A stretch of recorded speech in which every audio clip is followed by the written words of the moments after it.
اصحاب الاخدود کے بارے میں مفسرین کا اختلاف ہے کہ یہ کون لوگ تھے اور ان کا کیا واقعہ ہے۔ اس بارے میں حضرت صہیب رضی اللہ تعالیٰ عنہ سے روایت ہے کہ اگلی امتوں میں سے ایک بادشاہ تھا جو خدائی کا دعویٰ کرتا تھا، اور ایک جادوگر اس کے دربار میں بہت ہی مقرب تھا۔ ایک دن جادوگر نے بادشاہ سے کہا کہ میں اب بوڑھا ہو چکا ہوں، لہٰذا تم ایک لڑکے کو میرے پاس بھیج دو تاکہ میں اس کو اپنا جادو سکھا سکوں۔ چنانچہ بادشاہ نے ایک ہوشیار لڑکے کو جادوگر کے پاس بھیج دیا۔ لڑکا روزانہ جادوگر کے پاس آنے جانے لگا، لیکن راستے میں ایک ایماندار راہب رہتا تھا۔ لڑکا ایک دن اس راہب کے پاس بیٹھا تو اس کی باتیں لڑکے کو بہت پسند آ گئی۔ چنانچہ لڑکا جادوگر کے پاس آنے جانے میں روزانہ راہب کے پاس بیٹھنے لگا۔ ایک دن لڑکے نے دیکھا کہ ایک بہت ہی بڑا اور مہیب جانور کھڑا انسانوں کے راستے روکے ہوئے ہے۔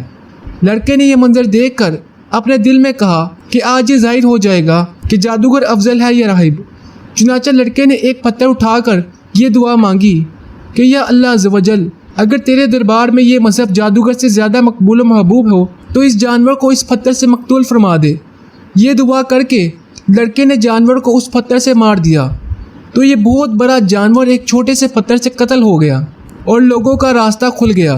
لڑکے نے راہب سے پورا واقعہ بیان کیا تو راہب نے کہا کہ اے لڑکے، خدا عز و جل کے دربار میں تیرا مرتبہ بہت بلند ہو گیا ہے، لہٰذا اب تو عنقریب امتحان میں ڈالا جائے گا، اس لیے کسی کو میرا پتہ نہ بتانا اور امتحان کے وقت صبر کرنا۔ اس کے بعد یہ لڑکا اس قدر صاحب کرامت ہو گیا کہ اس کی دعاؤں سے مادرزاد اندھے اور کوڑے شفا پانے لگے۔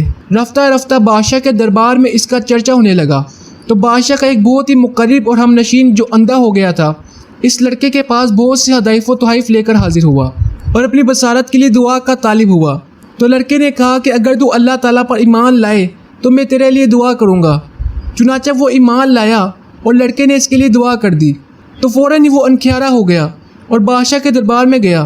تو بادشاہ نے پوچھا کہ تمہاری آنکھوں میں بصارت کیسے آ گئی؟ تو مقرب ہم نشین نے کہا کہ میرے رب نے مجھے بصارت عطا فرما دی ہے۔ بادشاہ نے غضبناک ہو کر کہا کیا میرے سوا بھی تمہارا کوئی رب ہے؟ تو اس نے کہا کہ ہاں، اللہ تعالیٰ میرا اور تیرا دونوں کا رب ہے۔ بادشاہ نے اس کو طرح طرح کی سزائیں دے کر پوچھا کہ کس نے تجھے یہ بتایا ہے؟ تو اس لڑکے نے نام بتا دیا۔ پھر بادشاہ نے لڑکے کو قید کر کے اس کو اس قدر مارا پیٹا کہ اس نے راہب کا نام بتا دیا۔ بادشاہ نے راہب کو گرفتار کر کے اس سے کہا کہ تم اپنے عقیدے کو چھوڑ دو، مگر راہب نے صاف صاف کہہ دیا کہ میں اپنے عقیدے پر آخری دم تک قائم رہوں گا۔ یہ سن کر بادشاہ آگ بگولا ہو گیا اور اس نے راہب کے سر پر آڑا چلوا کر اس کے 2 ٹکڑے کر دیے۔ اس کے بعد بادشاہ نے اپنے مقرب ہم نشین کے سر پر بھی آڑا چلوا دیا اور پھر لڑکے کو سپاہیوں کے سپرد کیا اور حکم دیا کہ اس کو پہاڑ کی چوٹی پر چڑھا کر اوپر سے نیچے لڑکھا دو۔ لڑکے نے پہاڑ پر چڑھ کر دعا مانگی تو ایک زلزلہ آیا اور بادشاہ کے سپاہی زلزلے کے جھٹکوں سے ہلاک ہو گئے اور لڑکا سلامتی کے ساتھ بادشاہ کے سامنے آ کھڑا ہو گیا۔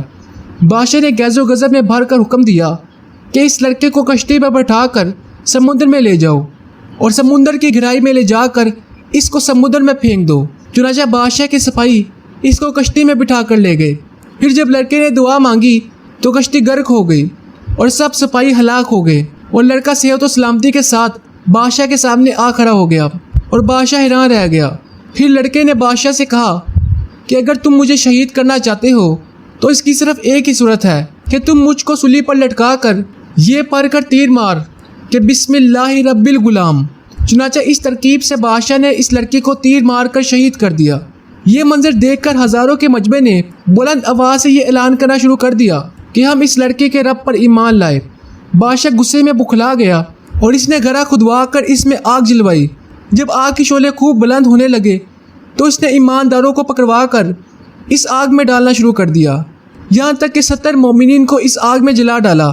بادشاہ اور اس کے ساتھی خندق کے کنارے مومنین کی آگ میں جلنے کا منظر کرسیوں پر بیٹھ کر دیکھ رہے تھے اور اپنی کامیابی پر خوشی منا رہے تھے اور کہکے لگا رہے تھے کہ ایک دم قہر الہی نے ظالموں کو اپنی گرفت میں لے لیا، اور وہ اس طرح کہ خندق کے آگ کے شعلے اس قدر بھڑک کر بلند ہوئے کہ بادشاہ اور اس کے ساتھیوں کو آگ نے اپنی لپیٹ میں لے لیا اور سب کے سب لمحہ بھر میں جل کر راکھ کا ڈھیر بن گئے، اور باقی تمام دوسرے مومنین کو اللہ تعالیٰ نے کافر اور ظالم کی شر سے بچا لیا۔